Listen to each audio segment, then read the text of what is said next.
This is Hendrick Tallardar with the December Nullsec recap. The Halloween War continued until the end of 2013, albeit slowly and full of system nabbing and recapturing. The month started off with N3 member Nullsec losing 3 systems.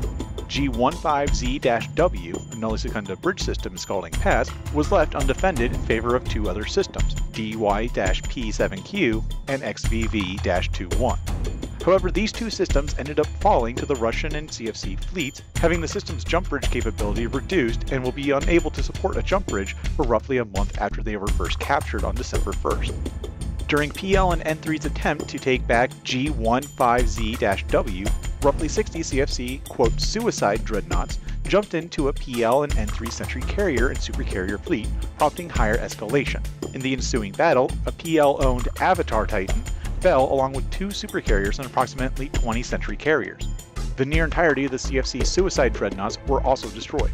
The following day, DY-P7Q and XVV-21 were recaptured by Nullsec, restoring N3's control over the Amensia region once again. CFC member Fidelis Constans, FCON for short, gained control of their 16th system in Ethereum reach. FCON had been specifically targeting non-outpost systems in the region to peg at N3's side without drawing too much attention. In response, N3 members Cult of War, the East India Company, and Catastrophic Uprising deployed to recapture systems in the region. Early into the month, CFC Alliance Gentlemen's Agreement, GENS for short, ceased their incursion into the Calavella Expanse, losing their final system in the region to Insidious Empire. After securing the region, EMP then deployed to Ethereum Reach to assist N3 alliances with pushing back FCON. Legion of XX Death, XX, formally sided with N3 in the conflict, shortly before signing a non-invasion pact with the CFC. This pact makes it so Death and CFC cannot invade each other's systems. Shortly after this announcement was made, 30 Solar Fleet carriers were subjected to a combined assault by Pandemic Legion and Death. The carriers were attempting to take PKN-NJ in cache, which belonged to Legion of Death. At the end of the fight, only 6 solar carriers were lost, as the Russian bloc member, a longtime rival of Legion of Death, retreated. The Gent station in P-E9GN fell to an assault by Insidious Empire. The impromptu State of the Alliance by Gent stated the immediate termination of Gent's involvement in the Eastern Front and the return to Curse. According to Gent's leader Kesper North, they decided to cede the station and that Legion of Death's partaking in the war had a role in the decision. The system laid within Legion of Death's home territory. With Jets moving south after the fight, EMP turned their eyes on Paragon Falls to deal with CFC member Circle of Two, who had been taking systems amidst the fighting elsewhere. Shortly afterwards, EMP retook Paragon Falls for N3 forces, having driven Circle of Two back. A mistake in placing infrastructure hubs and 6 against all authority systems in Faith of Ballas led to N3 capturing and controlling. The mistake was the second time in the month a Rus or CFC member mismanaged their system logistics, resulting in a lost system. The Kadeshi had previously taken a system from Atrocitus earlier in the month. Amidst the fighting, third-party entity Spaceship Samurai abandoned their home systems in Amensia to deploy for Fountain. The stated goal was to assist with the local allies in harassing CFC members Fatal Ascension and Li3 Federation, as well as taking systems of their own. Spaceship Samurai transferred all their systems to Nullsec as a result of the move. After taking over 10 systems without much noted resistance in Scalding Pass, Red Alliance faced off against N3 member The Fraternity. Red Alliance had taken control of systems in the region, but slowly started to lose their grasp on their foothold. As a result of the Fraternity's involvement, Red Alliance's progress has stalled with no stations conquered in their attempt to retake what was once their home region. In the 78R-PI system, a Solar Fleet supercapital gang were destroyed by Pandemic Legion and N3 before backup could arrive. The 13 supercapitals destroyed have been attempting to attack a station on an R64 moon, once owned by Solar themselves. Reports stated that the Solar group had no support coordination amongst their allies while attacking the moon. The ambush cost the Russian alliance over 270 billion ISK in ships. CFC Alliance Goonswarm Federation dropped a station egg after a blunder by their logistics team. In leaked logs, the station was being convoyed to a target system, but after discussions over the safety of the move, Alliance leader the Matani called off the convoy. Unfortunately, either word did not reach the jump freighter pilot, or they ignored the instructions and continued with the move.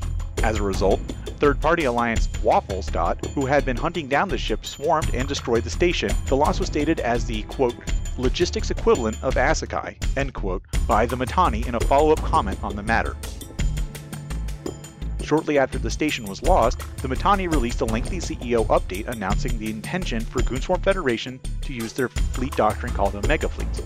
The update also stated that the Goons would be, quote, fully deploying, end quote, despite putting in a low-level deployment effort before the update. The announcement to all members specifically targeted the Slowcat fleets being employed by N3 and Pandemic Legion.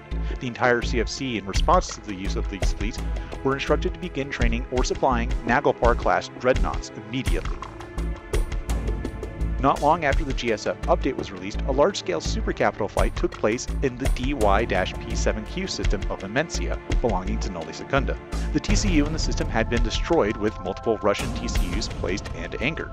As the Russian TCUs approached their online times, N3 and PL clashed against the combined CFC and Russian fleets.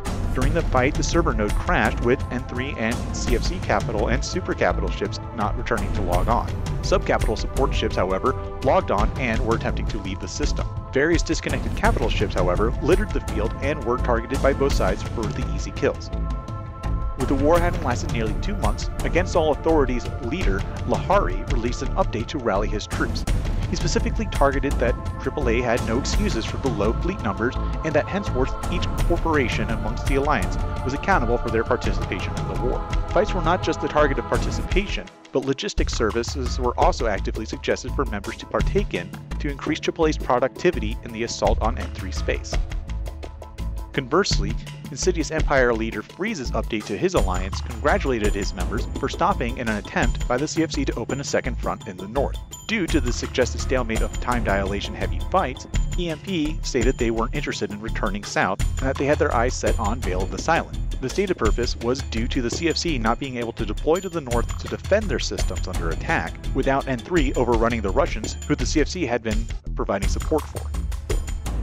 Following the announcement of EMP's attack on CFC space, TEST Alliance Please Ignore announced they would be joining EMP to attack the CFC systems. TEST had mostly been focused on faction warfare, siding with the Caldari.